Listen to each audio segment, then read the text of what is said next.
Welcome to Voices United in Education podcast. Today we are with the Parent University of Pensacola, Florida.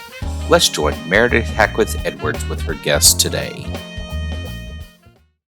You take a driving course before you get a car. You complete training before you start your job. But when you bring a tiny human into the world, you're sent home 48 hours later with a pat on the back. If you've ever wished parenting came with a training manual, this episode is for you. My next guest is the Executive Director of Parent University, a nonprofit offering supportive courses for parents of all ages. Today, he's going to give us insight into the unique way these courses are developed, how they're making a difference, and where they're happening in Escambia County, bringing the anti-overwhelm solutions. Dedicated family man and delightfully daddish Michael O'Neill. Hi, Meredith. Welcome to the show. You are delightfully daddish. I love it. You said you have 4 kids and 14 grandkids? At last count, yes. At last count. Yes. And what do your grandkids call you? Oh, my. It's a few things, granddaddy, grandpop, those, and, variations on that theme. I love granddaddy. That's what I call my Southern grandfather is granddaddy, yeah. Yes. It feels fitting that someone so passionate about family and legacy would be in charge of this. So it sounds like the organization is in good hands. And before you were full-time with Parent University, this is so crazy. You ran the organization part-time while you worked your other full-time job as an electrician at International Paper. But here's the thing. Anyone who knows anything about nonprofit knows part-time is 40 hours. Yes. Full-time is 60 hours. Yes. So why does the mission of this program mean so much that you would do all of that? That's a great question. And one of the reasons that is the case is because initially I didn't see it having these kind of legs. I didn't see it as being another career. I thought it was a thing I was doing, for a minute. I would do this and then hand it to somebody more qualified, and then I would just go back and start fixing things again at the paper mill, which is what I thought my calling was. But when I got involved in this and realized that this was more than anything else, this is a human exchange. This is relationships. It began to replace the priorities in my life. And so I found myself unable to escape the calling because it was so rewarding. And so somehow, not also to forget that around the 2000s, things like cell phones and laptops became available. So you could, in fact, do some things simultaneously. Gave me the opportunity to do both of these things at once. And so it became that bridge to kind of explore this as a full-time career. Yes. But it wasn't until even a little later till I even began to really think of it as I may have mentioned, that I began to actually think about replacing my full-time job at a paper mill, which it's a fairly secure environment. Oh, everyone knows International Paper is a very secure job. So I think that speaks volumes of your passion for this program because it seems crazy on the outside looking in going, why would you leave IP? Yes. I had my partner, and I was just at that part of my career, I was in safety, electrical safety, and my mechanical safety guy, when I told him I was leaving, he thought I had lost my mind because he was 75 years old and still at the job. And he says, you're going to leave this to go into nonprofit world? And my answer to him was simply that, this is passion work. At some point in your life, you come to realize it's more important that you're doing what makes you feel fulfilled as opposed to what fulfills the bills at the end of the month. And I was fortunate enough to find that in my life. And so why does it mean so much to you? Oh, my. Because I'm a dad, I raised those 4 kids. And, they survived, and most people would say they're okay. People say that it's arguable, but most people would say that they're doing pretty well. But there's some things I missed. and there's things that I wish I had known. And unlike my other job, my electrical job, I relished the opportunity to train. I thought it was, oh my gosh, I get a chance to train. I felt great.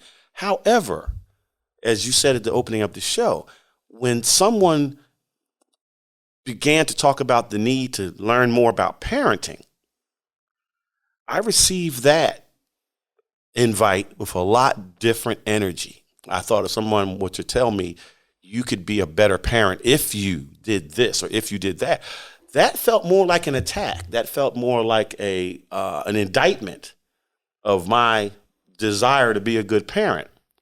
And I said, if I felt that way, I wonder does anybody else feel that way about parenting? And it's just the reason why we don't engage in continuous learning around what is arguably the most important job on the planet. Why is there no training? Why don't we do it all the time? Why isn't it normal and not something we do to ameliorate a situation in the home or outside of the home? Why isn't parent training just as normal as feeding and clothing and all the other things that we do to nurture our children? And so I began to talk with some people, some parents like me, and ask ourselves, why is that? What is that? What's the difference? And they were kind enough to tell me what they thought. And those thoughts became the foundation of what we now call Parent University. So what were the thoughts? How does one overcome that inner ego to ask for help for everything but parenting?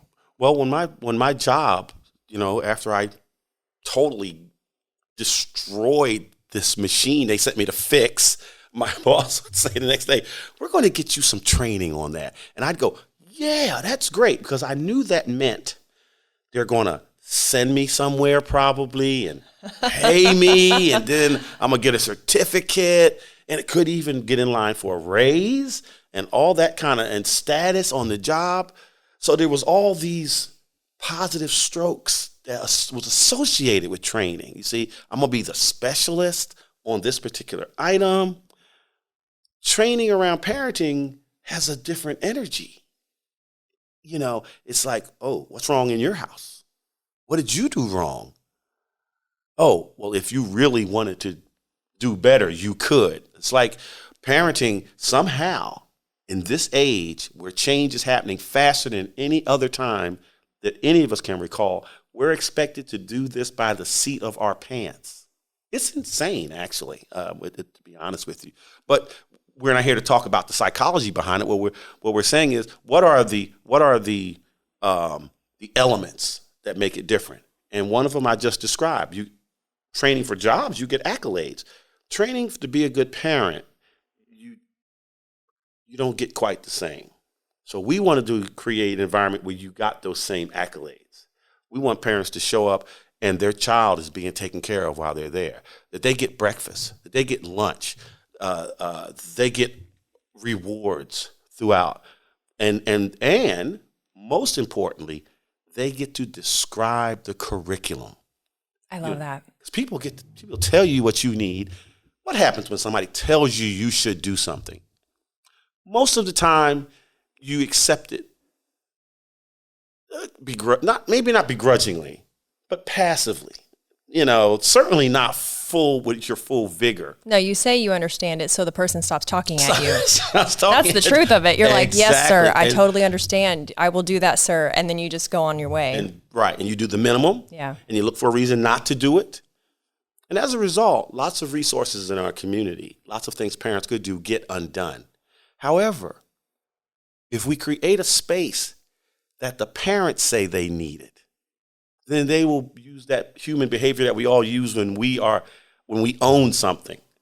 Be it your car, your home, whatever. If you feel like you own it, you go that extra mile. You give it that extra 10% because it's yours. And so what that gave us the opportunity to do was to create a behavior inside homes that oftentimes feel disenfranchised with the learning process. Yeah. Now they own the learning process. Now the continuous learning is what we do. It's our culture. You see, so now we get up and we go to these classes, we have fun, we learn stuff, but we have so much fun and we feel so good about it, we don't realize we just learned something that's going to change our lives.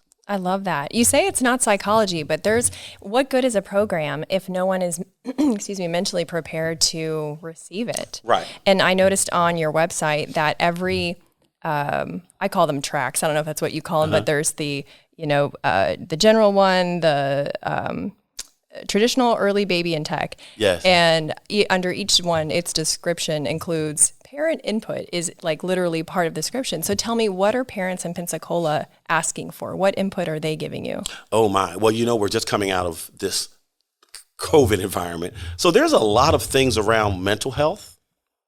We've been cooped up in a strange environment for a couple of years now.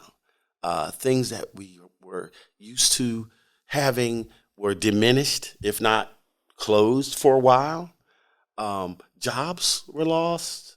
Our world, all the things that we thought we could count on, not so much.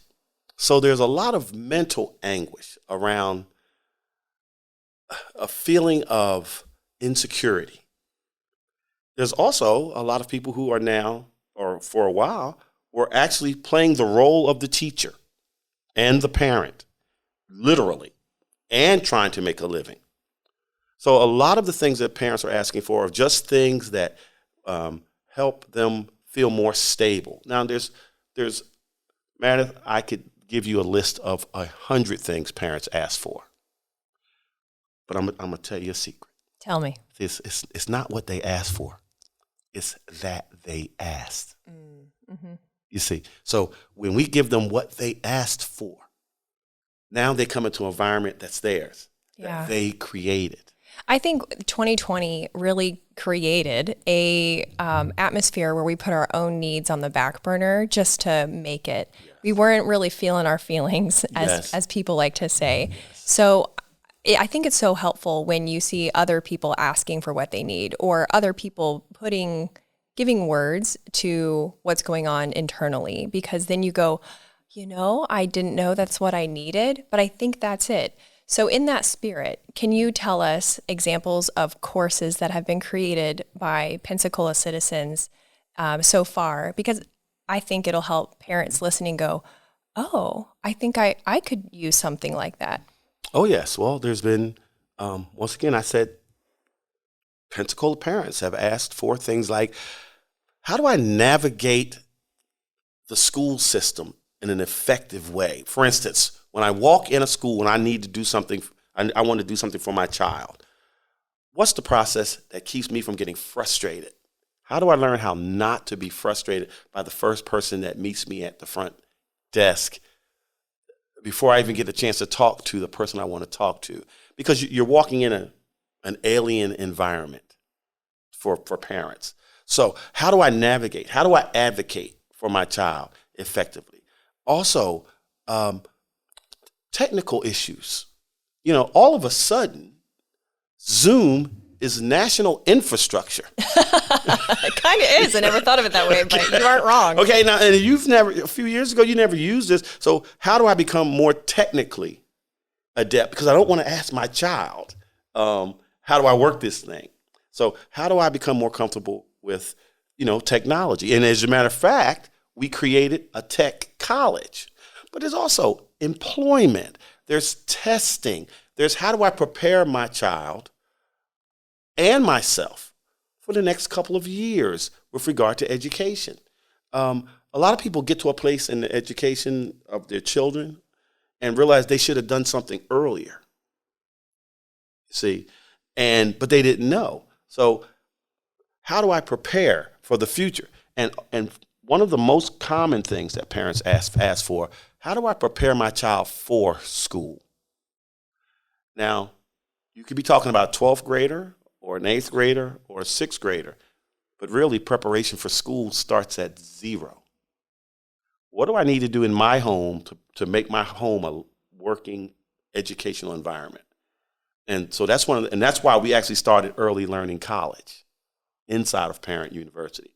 But I could talk about employment people have asked for, health, nutrition, Those are all interesting because those are not aspects that I would have automatically considered to be part of parenting.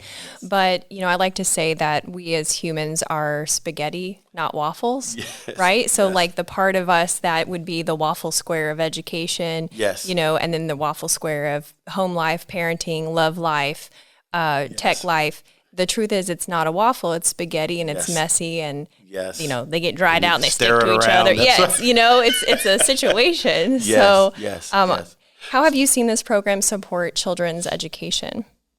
Well, it creates, once again, Parent University creates a parent who can complement everything that happens outside. One of the tragedies is a lot of good things happen for our children outside or could happen for it, but then the children come home to a parent that's not up to speed, hasn't heard the language, and doesn't know whether they fully support whatever the child has just learned because they don't know about it. Can you give an example of that? I'm not following because I'm not a parent, so you have to lay it out for me. Mom, I just came home and I need some help with the new math. Oh, yeah. I don't know what the new math is. Well, most of us don't. So what you learn at Parent University is maybe you learn a little bit about the new math, but most importantly, you learn where to find help. Okay. In a way that doesn't make you feel somehow diminished. You see, you meet other parents that are going through the same thing. So you learn about what's happening in school and how you can help. You learn how to raise a reader. You learn how to not only read to your child, and not only, you raise a reader and they show this picture of people reading to their children. That's one way to do it, but you can also read a newspaper. You can even read your cell phone, and you learn all the ways that you can participate. And once again, what happens is the school system and everybody else can also put their classes in Parent University. Because let's go back to what I said about it's the behavior. It's the behavior of learning. Because once you're hooked on the behavior of learning, you become voracious and you just have an appetite for learning. And so now there was that one thing that you liked, so you went in there and you nibbled on that for a little while. And then you realize, oh my God, there's a smorgasbord of things that I can learn because I'm a learner.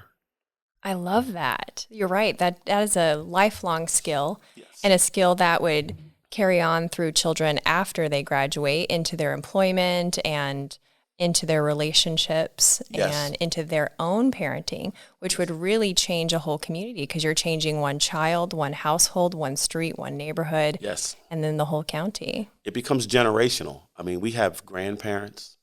By the way, you don't have to be a biological, we call them, to participate in Parent University. Okay. Any adult that's interested in the success of our children is welcome to come to Parent University and take any of the classes. We would encourage them to, because children aren't just raised inside the home. They're raised in the community, as you said. So when I came up, there were people on my block that if I did something wrong, I knew my mom was going to find out. And we didn't have cell phones. I don't know how they did it. But my mom would know that I threw that brick, before I got home. And I know her name. Her name was Miss Smith. And I'm invoking her even today, many years, decades later. And I thought her job was to torment me. It was much later that I realized that Miss Smith loved me and helped raise me. So we create a space in Parent University for the Miss Smiths in the world to exist. I love that so much. And I understand there's even a graduation ceremony. Tell me about that. Yes, as a matter of fact, there's one coming up very soon, if I may say so, at Pensacola High. It's going to be our first graduation at Pensacola, and we're all very happy. It's part of the national model now. That's so exciting. Can any Escambia parent or guardian get involved with these classes? Any. We're open to all adults. We welcome all adults. So even you said all ages, parents of all ages. So if a 17-year-old is a parent, can he or she come? We would highly encourage and love them up when they get here. Every parent that shows up to Parent University is a heroine, or hero. Everyone. No one comes in because something's wrong. Every time we see a parent, we're looking at an expert who wants to be better. And daycare and food is provided? Absolutely. Quality childcare is provided. We have accredited childcare, and we have delicious food. and there are prizes. As a matter of fact, we give away things like laptop computers. Oh, I love that. Yes. I never underestimate the power of a good prize. Oh my gosh. And applause. Sometimes when I drive by, angry drivers, I'm like, Mm-hmm. oh, you need a prize and a hand clap. Yes. Yes, they do. Now, imagine if everybody did that. Now, when you do that, pro tip, out the window and you clap for them, that is not received in the way that I was, don't do it. Don't do it. But maybe that's what they need. So maybe they should go to Parent University and get some appreciation. So if a parent is listening to this right now, what's their next step to find a class in Escambia County for this? I'm going to give you two things. You can call 912-755-4422. Or you can go online to Parent University SAV. Just the word Parent University, Sam Alpha Victor.org. Parent University, and you'll go online and you'll be able to be in contact with me, and I'd love to talk with you about being a part of our next activity. That's exciting. And as we wrap up, you're from Philadelphia. Yes, ma'am. And you live in Georgia, and you've developed programs here in Florida, in Georgia, Illinois, and Michigan. Based on your very unique outside advantage, your perspective, what do you want people to know about Escambia County Public Schools? Oh, my. We had to choose. We had to choose where we were going. We have resources, and we couldn't go everywhere at once. And we chose to come to Pensacola, Escambia County.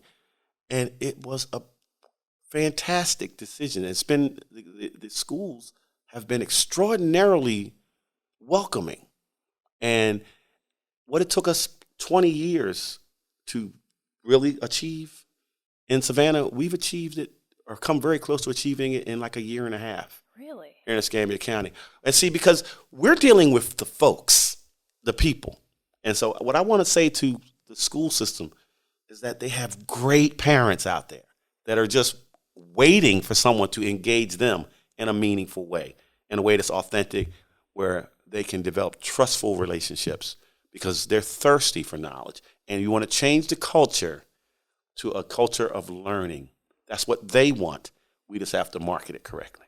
I love it. Thank you so much for sharing today. This was amazing. My pleasure. Thanks for having me, Meredith.